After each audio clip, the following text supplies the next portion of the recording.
जी सब लोग लगाया वो जी, पादरिया ने सदिया वो जी।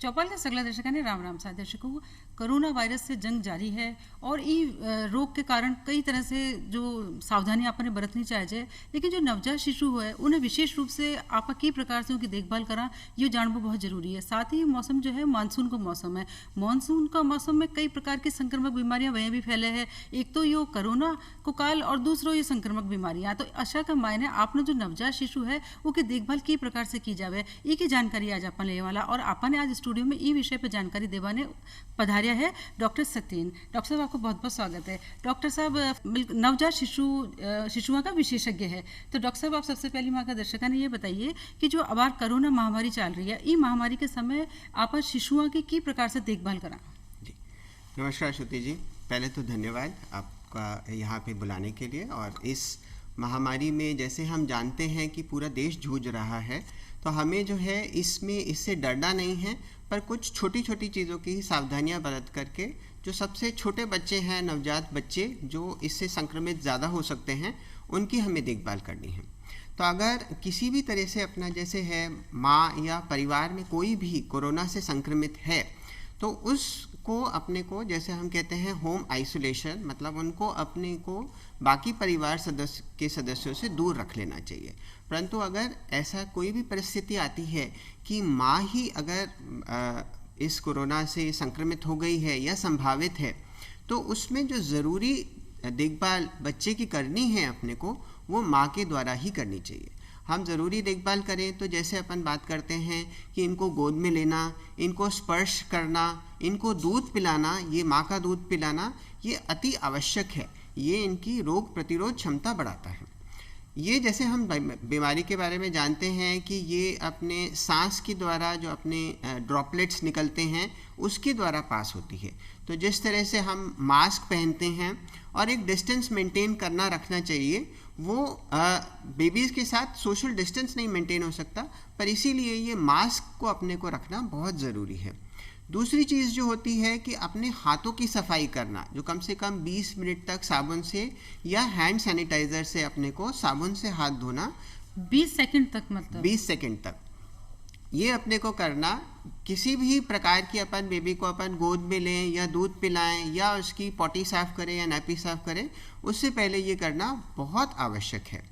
अगर दूध भी पिलाना चाहिए तो कई बार हमारे कपड़े जो होते हैं उन पे भी ये संक्रमण आ सकता है अनावश्यक रूप से। तो अगर वो कपड़े अपना एक अलग सेट करके रखें, गाउन वगैरह, जो माँ अपना दूध पिलाने से पहले उसमें चेंज हो करके फिर दूध पिलाए, तो इसके संक्रमण की संभावना और कम होगी। और जो भी अपने परिवार के सदस्य हैं जहाँ पे भी नवजात शिशु पैदा हुआ है, वो एक नियम बना लें कि ऐसी जगहों पे जहाँ पे बहुत ज़्यादा क्राउड होता है, जहाँ पे बहुत ज़्यादा भीड़ होती है, या जो अनावश्यक जगह हैं जहाँ पे नहीं जाना चाहिए, शादी या ऐसे सोशल गैदरिंग्स में, तो उनको अभी अवॉइड करना ही लाभदायक रहेगा। इस बीमारी का अपन इस तरह से थोड़ा सा नवजात शिशुओं को ध्यान रख सकते हैं। कोई भी अपन बच्चों का नामकरण संस्कार या हवन वगैरह कराते हैं, वो अपना घर पे सिर्फ फैमिली के मेंबर्स ही लेकर के कर लें, तो ये इनके लिए भी अपन इस तरह से हम अवॉइड कर सकते हैं कोरोना संक्रमण बीमारी होना नवजात शिशु में। हाँ जी, आप बताइए कि बच्चा ने मतलब थोड़ा सा जो लोग बाग हुए कहें कि नए बच्चे हुए तो सब लोगों का लाड़ लड़ावा कहता उन्हें देखबाना मिलवाने उत्साहित रहे, तो आशा का मायने ये ध्यान रखना है कि बच्चे की सुरक्षा कहता है विन्हें छुए नहीं, और अगर कोई ज़रूरी काम से जहाँ माँ भी उन्हें अगर कोई काम से गोद में ले तो पहले हाथ धोए और एक कपड़ा वस्त्र आपका निर्धारित रखे, वही पैर उन्हें फिर आगे गोदी में ले, है ना, क्योंकि बच्चा कहता है ये बहुत ज़रूरी है ये काल, कम से कम कोरोना काल के दौरान तो, है ना जी। और जैसे हमारे पुराने टाइम में था कि माँ और बच्चे को एक तरीके से अलग 40 दिन के लिए रखा जाता था, मैं कहूँगा कि इस टाइम पे सिर्फ माँ और बच्चे का ही अपना रखा जाए। दादा दादी वगैरह भी जो लेना चाहते हैं वो कोशिश करके बच्चे को ज़्यादा केयर अपनी नहीं करें। हाँ, उन्हें ज़्यादा छुए नहीं और ज़्यादा ज़्यादा छुए उन्हें नहीं। मतलब बाहर मतलब ऐसे वातावरण में ना लगे रखे जटे कि उन्हें कोई रोग लाग सके है। जी, अच्छा, जी, जी। एक दूसरी बात यह है कि जो मान लीजिए बच्चों है तो अब मौसम मानसून को चल रहे है, तो जी। मानसून का मौसम के मायने कहीं हुआ है कि वहाँ ही बहुत संक्रमण रहे, कई तरह की बीमारियां उल्टी वगैरह हो जावे है। तो ये काल के मायने कदे तो सर्दी है कदे गर्मी है, तो बच्चा ने की तरह से रखे मतलब जिससे कि उनकी माँ उन्हें ई प्रकार से सुरक्षित रखे कि वह इस संक्रमण से बच जाए। जी, तो श्रुति जी, ये भी बहुत ज़रूरी सवाल है। और इस काल में जब अपन ये देख रहे हैं कि तो 3 तरीके की बीमारियां जो मानसून के अपने उससे हो सकती हैं, वो हो सकती हैं। एक तो है जो सर्दी खांसी ज़ुकाम। सर्दी खांसी ज़ुकाम बुखार आते ही दिमाग में हमेशा कोरोना भी आता है, तो इससे बचाव रखना बहुत ज़रूरी है अपना। अलग अलग तरीके के वायरस होते हैं, कीटाणु होते हैं, जो भी ये कर सकते हैं अपना। दूसरा होता है उल्टी दस्त, जो आपने बताया, तो ये अपना खाने पीने, अस्वच्छ खाने पीने से अपना होता है। और तीसरी चीज़ होती है मच्छरों से अपनी जो उत्पन्न होती है बीमारियां, जो आने वाले टाइम में अपन देखते ही आ रहे हैं, डेंगू वगैरह के लक्षण काफ़ी ज़्यादा अपना नुकसान पहुंचाते हैं। तो इन सब बीमारियों से बचाव के अपने सरल उपचार ही हैं। तो अगर हम बात करें सर्दी खांसी की, तो आपने बिल्कुल सही कहा कि जब अपन कमरे में होते हैं, अपन ने गर्मी लग रही है, तो अपन ने एसी, कूलर या पंखा चालू किया और उसके बाद अपन तुरंत बाहर लेकर गए जहाँ पे उमस हो रही है, जहाँ पे अपना साथ ही खूब धूप भी निकली हुई है, तो ये जो सर्द गर्म का होता है, इससे काफ़ी फ़र्क होता है। इसके लिए आपको जो है बच्चे को हमेशा एक तो पूरे कपड़े, हल्के कपड़े और सूती कपड़े पहना करके रखने चाहिए। बच्चे जो नवजात शिशु होते हैं उनमें तापमान का कंट्रोल कम होता है, तो इसलिए उनको पूरा ढक करके रखना बहुत ज़रूरी होता है। जो उनके ये हाथ के पंजे होते हैं और पैरों के पंजे जो होते हैं, वो सबसे ज़्यादा जल्दी ठंडे होते हैं, तो उन पे उनको कवर करके रखना, सॉक्स या हाथ के दस्ताने पहना करके रखना और ऊपर से टोपी पहना करके रखना, ये साथ ही साथ अपना पूरा कवर किए हुए नीचे पजामा भी पहना करके रखना बहुत ज़रूरी होता है। कई जगह पे ये देखा जाता है कि उनको अपन ने पूरे बाहों के कपड़े तो पहना दिए, ऊपर पहना दिया, पर नीचे उसको सिर्फ एक डायपर या नापी में ही रखा जाता है, तो ये भाग इनका ठंडा हो सकता है। तो इसलिए पूरा ढक करके रखना बहुत ज़रूरी है अपना। दूसरी चीज़, जब भी बच्चे को अपन एक ठंडे वातावरण रूम में अपने उससे बाहर लेकर के जा रहे हैं, गर्मी में किसी भी कारण से आप लेकर के जा रहे हैं, तो कम से कम 10 से 15 मिनट पहले वो जो है अपना एसी, कूलर या पंखा, उसको अपन कम कर दें, ताकि बच्चे को बाहर जा कर के एकदम से गर्मी का अपना प्रभाव ना हो, सर्द गर्म का ना हो अपना। तीसरी चीज़ है कि अगर परिवार में ही किसी को अपना इन्फेक्शन हो रखा है, सर्दी खांसी या ज़ुकाम हो रखा है, तो ये जो चीज़ है इससे भी अपना इन्फेक्शन फैलता है। तो जैसे हम जानते हैं कि मास्क और साथ में अपने हाथों का ध्यान रखना, और कोशिश करके अपना कोई भी ज़ुकाम खांसी हो रही है तो अपना टिश्यू पेपर या रुमाल से उसको साफ़ करना और उसके बाद वापस से हाथ धोना, ये बहुत आवश्यक है। साथ ही अपने या बच्चे के अपने कोशिश करें कि उसके चेहरे को अपना चूमने वगैरह की जो होते हैं, जो बहुत छोटे बच्चे कई बार करते हैं, बड़े लोग भी करते हैं, उससे भी संक्रमण फैल सकता है, तो ये चीज़ें नहीं करनी चाहिए। अब अगर अपन आए दूसरी बीमारी पे, तो ये होता है अपना दस्त और उल्टी का अपना रोग। तो ये अस्वच्छ खाने पीने से होता है श्रुति जी। और इस बीमारी में अगर इस टाइम पे अगर अपन बाहर का अच्छे से पका हुआ खाना नहीं खाएंगे, जो अपने को रोड साइड पे मिलता है, रेडियो पे मिलता है, ठंडा अपन लेंगे, अपन आइसक्रीम खाएंगे, बारिश हो रही है और आइसक्रीम खाएंगे, तो हमें ये बीमारियां लगना निश्चय ही अपना होता है अपना। तो इसलिए अपना साफ़ सुथरा घर का बना हुआ और फ्रिज में भी नहीं रखा हुआ खाना, ये टाइम पे जो है काफ़ी बार आप देखते हैं कि बारिश होती है तो एकदम से पावर कट हो जाता है, तो जो फ्रिज में पड़ा हुआ खाना है उसमें दुर्गंध अपने को अगर नहीं पता चली या अपना वो ख़राब हो रहा है और हमने उसको गर्म नहीं किए हुए खा लिया, तो अगेन हमें ये बीमारियां हो सकती हैं।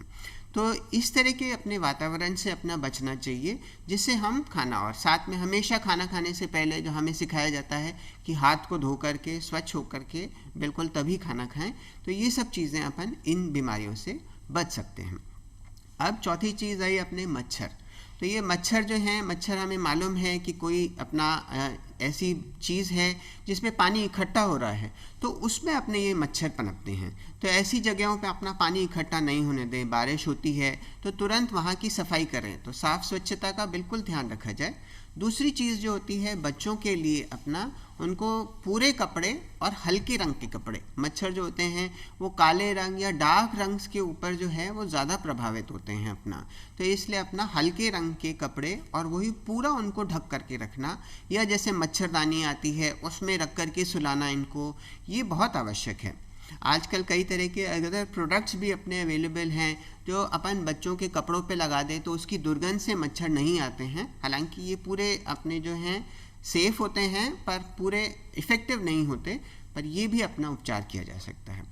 2 महीने से ऊपर बच्चों को हम एक लेप की क्रीम भी लगा सकते हैं अपना, जो अपना नेचुरल प्रोडक्ट से बना होता है, तो वो अपना जो है जिसमें केमिकल्स नहीं होने चाहिए, ये ध्यान रख लीजिएगा। तो केमिस्ट के पास जाएं तो उनसे पूछिए, इस तरह की 2 प्रकार की ट्यूब्स होती हैं तो जो नेचुरल तत्वों से बनी हुई होती हैं, ये चीज़ आप लगाएंगे तो उससे भी बच्चों से अपन मच्छरों की होने वाली बीमारियों का अपन प्रभाव कम कर सकते हैं।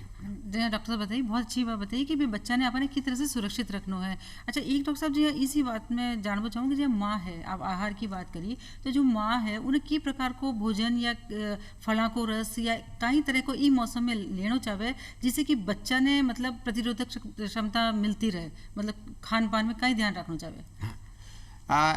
देखिए श्रुति जी, इसमें जो है बच्चे के लिए माँ का दूध ही सर्वोत्तम है। तो अगर वो 6 महीने से कम बच्चा है और माँ अपना ही दूध पिला रही है, तो माँ को सिर्फ इस तरीके का खाना खाना है जो उसके दूध को बढ़ा सके अपना।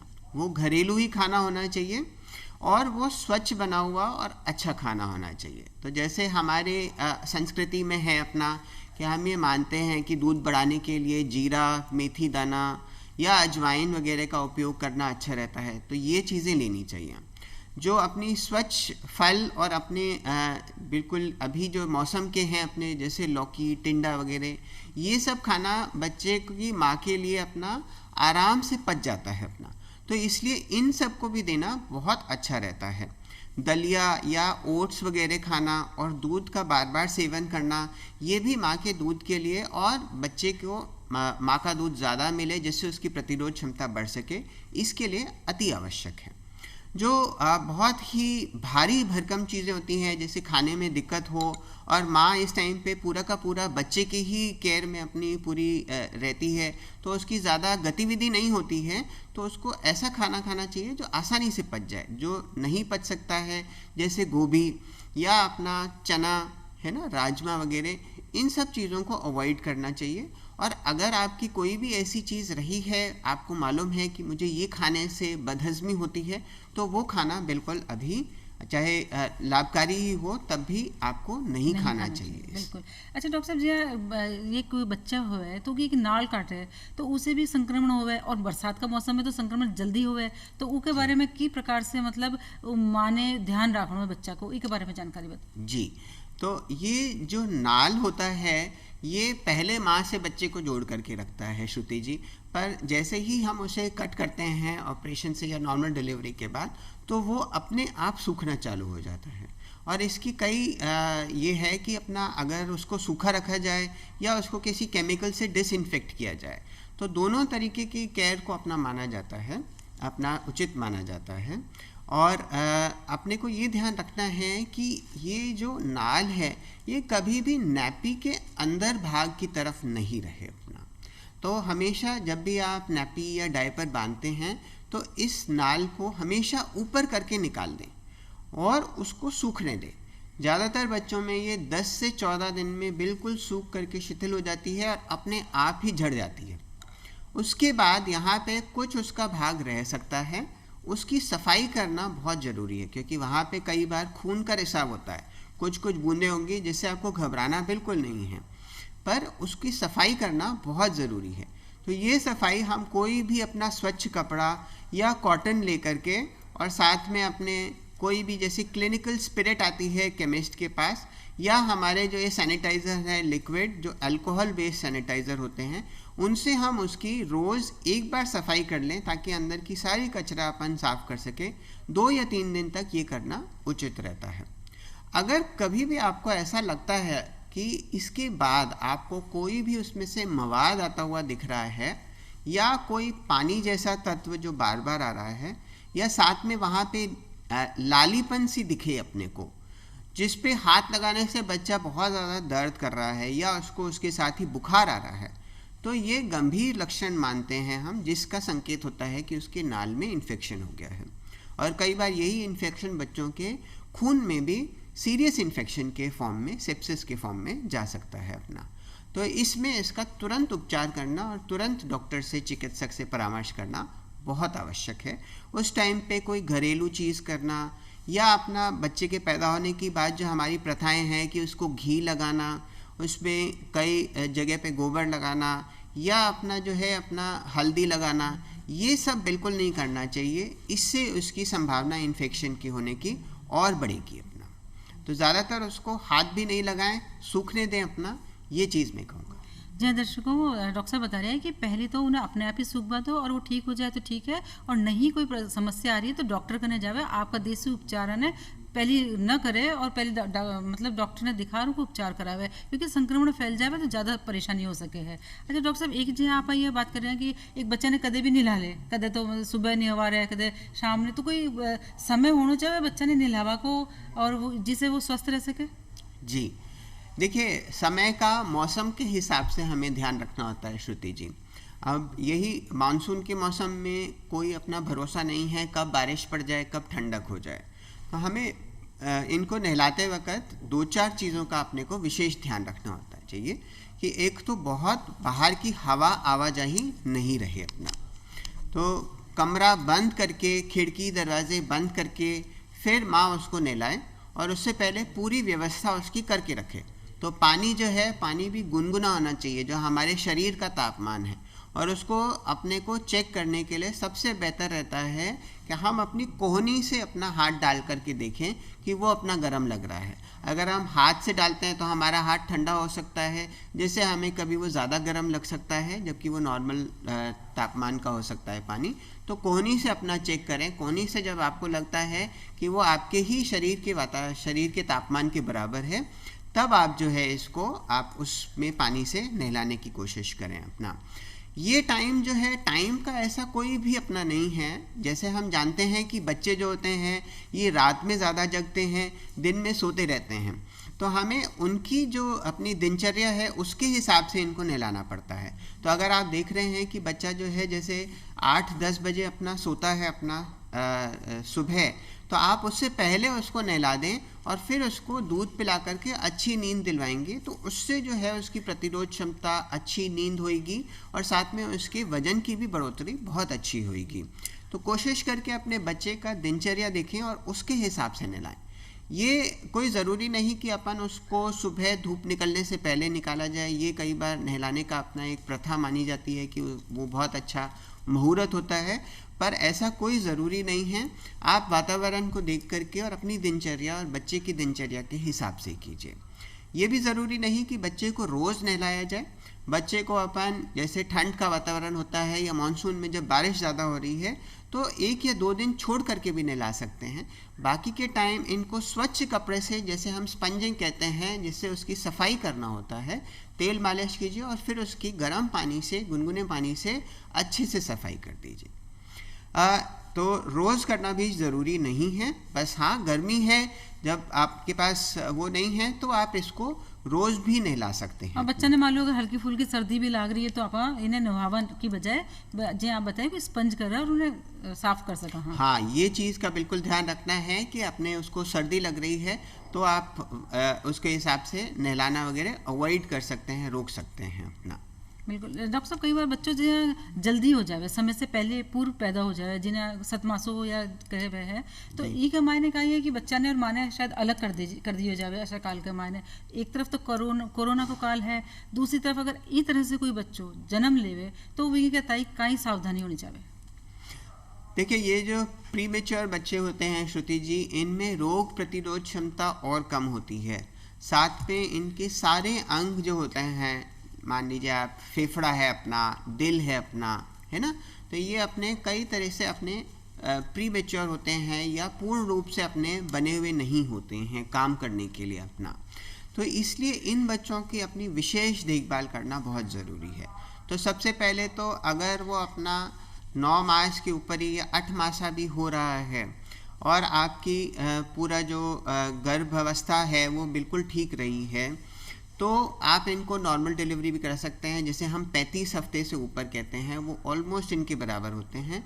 पर अगर कोई भी बच्चा 8 महीने से कम हो रहा है तो उसको विशेष जगह पे ही, जहाँ पे इनकी विशेष केयर कर सकें, वहाँ पे होना बहुत ज़रूरी है। उसके बाद इनको हम चाहते हैं, आजकल का जो टाइम है, हम लोग जो नवजात शिशु विशेषज्ञ हैं, आजकल हमारी यही रहती है कि हम जल्दी से जल्दी बच्चों को ठीक करके माँ के साथ ही भेजें, क्योंकि वही सबसे सेफ़ है। नवजात शिशु इकाई में भी उनको इन्फेक्शन होने का खतरा रहता है और अलग तरीके की परेशानियां भी झेल सकती हैं, जो माँ की भी अपनी दूसरी तरीके की परेशानियां आ सकती हैं। बच्चे से दूर हैं, दुखी होती हैं, ठीक है, और उनका दूध वगैरह भी उतना नहीं बनता है। तो ये कोशिश आजकल यही की जाती है, और माँ जैसे ही बैठने भी लग जाती है तो हम कोशिश यही करते हैं कि उनको नवजात शिशु से मिलाएं, उनको हम उनका स्पर्श कराएं, उनका हम एक स्पेशल चीज़ करते हैं कंगारू मदर केयर, वो हम कराने की कोशिश करें, जिससे बच्चा गर्म भी रहता है, माँ का दूध भी अपना ठीक रहता है। तो ये सब चीज़ों करने से जो है उनकी रोग प्रतिरोध क्षमता भी बच्चों की बढ़ती है, जल्दी विकास होता है, जल्दी डिस्चार्ज हुआ जाता है अपना। बाकी जैसे ये बच्चे अगर डिस्चार्ज के बाद आपके पास घर पे हैं अपना, तो इनके लिए अत्यधिक और ज़्यादा अपने को विशेष ध्यान रखना है अपने को। और जैसे हमने बात किया कि सिर्फ 2 लोग अपने आइडेंटिफाई कर लें अपना कि हाँ ये 2 लोग ही जो है इस बच्चे की केयर में करें, और उसमें से भी कोई बीमार हो जाता है तो दूसरे जने को अपनी उसकी जिम्मेवारी सौंपी जाए। तो ये 2 लोग, जिसमें एक माँ का होना बहुत ज़रूरी है, वो इसकी केयर करें। अपने वही चीज़ों का ध्यान हमें रखना है कि हाथ की सफाई का बहुत विशेष ध्यान रखना होता है। इनकी त्वचा भी बहुत मामूली, अपनी बहुत नरम सी होती है इन बच्चों की त्वचा, नॉर्मल बच्चों से भी ज़्यादा। तो इनकी मालिश हल्के हाथों से करनी चाहिए, मालिश वाली बुला करके जो बहुत उपटन करें या कुछ और करें वो सब अभी बिल्कुल नहीं करना चाहिए इनके साथ अपना। और कम से कम इनको टच करके इनको साफ़ रखना चाहिए अपने को। तो इन बच्चों के लिए जो 2.5 किलो से कम होते हैं उनको नहलाना भी अपने को कम होता है, अपने को उनको स्पंज बाथ करना ज़रूरी होता है। और कुछ विशेष जगह जहाँ पे इन्फेक्शन इनको और फैल सकता है नहीं साफ़ करने की वजह से, जैसे ये गर्दन का भाग है, कान के पीछे भाग, हाथ के अंदर वाला जो भाग है, या अपना जो जांघों वाला भाग है, इसको अपने को विशेष ध्यान रखना पड़ता है। बार बार सफाई करने की वजह से इनकी त्वचा पे कई बार चकत्ते भी पड़ सकते हैं अपना, जैसे नैपी रैश जैसे अपन कहते हैं। तो उसके लिए भी इनको हमेशा साफ़, बिल्कुल साफ़ कपड़े से अपना, या फिर कॉटन से मखमली कपड़ा होना चाहिए, और उससे अपन साफ़ करने के बाद उसको वहाँ पे अपना थोड़ी देर सूखने दें, और उसके बाद अपना इसको तेल या घी लगा करके अपन उसको अच्छे से अपना, ताकि वो मॉइस्ट हो जाए, ये चीज़ों का ध्यान रखें। तो प्री मेच्योर बच्चों के लिए ये ध्यान रखना है। साथ ही इनको टीकाकरण भी कराना बहुत ज़रूरी होता है प्री मेच्योर बच्चों को। ये टीकाकरण जो भी उनका निर्धारित टाइम आपके चिकित्सक ने बताया है, उस टाइम पे जाकर के इनके लिए विशेष रूप से बहुत ज़रूरी होता है। तो ये चीज़ों का ध्यान रखें। तो आई थिंक प्री मेच्योर बच्चे, लॉकडाउन है लेकिन बच्चा ने टीकाकरण तो करा, वो जरूरी ही है जी, बिल्कुल उसने नहीं छोड़ना है। अब दर्शकों जी डॉक्टर बता रहे हैं कि टीकाकरण है तो कराना ही है, चाहे वह लॉकडाउन हो या ना हो, सावधानी और सुरक्षित तरीका से बच्चा ने ले जा और उनको टीकाकरण करावा है। जी, जो 1 साल से कम बच्चों का टीका है वो बहुत ज़रूरी माना जाता है। उसके अलावा अगर आप किसी वजह से नहीं जा सकते हैं तो उनको थोड़ा बहुत डिले किया जा सकता है। ठीक है। एक जी आप बताइए कि जैसे 6-7 महीना को बच्चे हो जावे तो उन्हें किस प्रकार को आहार या कई देना चाहे खावा में? देखिए, जो 6 महीने तक के बच्चे हैं उसके लिए तो हम जैसे मानते हैं कि उनको पानी भी नहीं देना चाहिए अपने को, सिर्फ माँ का दूध ही जो है वो ही सबसे बढ़िया माना जाता है अपना। पर 6 महीने के बाद इनको जो है अपने को धीरे धीरे बाहरी अपने दूध और साथ में अपना जो अपन अन्न कहते हैं, जो अपन खाते हैं चावल और गेहूँ वगैरह, उसका अपने को धीरे धीरे इनको सेवन कराना चाहिए। तो ये जो सेवन है ज़्यादातर जैसे बच्चे दूध से ही होते हैं, तो आप इनको दूध के माध्यम से ही देना चालू कर सकते हैं। जैसे खीर बनाई अपना, ये विशेष ध्यान रखना है कि जो भी चीज़ आप बनाएं ये अपना बच्चे के मुंह में ईजिली चली जाए, तो इसलिए तरल होनी चाहिए, लिक्विड सी होनी चाहिए। तो ये खीर वगैरह बनाएं अपना, जैसे चावल की खीर होती है, सूजी की खीर होती है, कुछ फल जैसे केला अपना माना जाता है बहुत लाभदायक होता है, तो ये केला वगैरह इनको दे, मैश करके बिल्कुल दूध के साथ दे सकते हैं अपना। गर्मी के वातावरण में इनको दही, छाछ, लस्सी दी जा सकती है, और अपना जो शीरा होता है जो आटे का बना हुआ होता है ये सब दीजिए इनको। कुछ चीज़ों का ध्यान रखना होता है कि ये भी आपको हमेशा फ्रेश बनाया हुआ, मतलब बच्चे के लिए जिस दिन का बनाया है उसी दिन ही उसी टाइम पे इस्तेमाल करें। इनके साथ अपना धीरे धीरे बिल्कुल करें अपना, इनको जोर जबरदस्ती करके नहीं इन्हें खिलाना है। जबरदस्ती अगर बच्चा को मन है तभी उन्हें उतना ही तभी खुआवे दें जितना अपना। की ज़रूरत है। तो बिल्कुल। डॉक्टर साहब आप आज का प्रोग्राम में आया, इतनी अच्छी जानकारी दी, आपको बहुत बहुत धन्यवाद। थैंक यू श्रुति जी। तो दर्शकों, आज आपनो कार्यक्रम अठी समाप्त हुए। फिर कोई नया विषय के साथ थाके सामने उपस्थित होने वाला, जब तक के ताई राम राम से।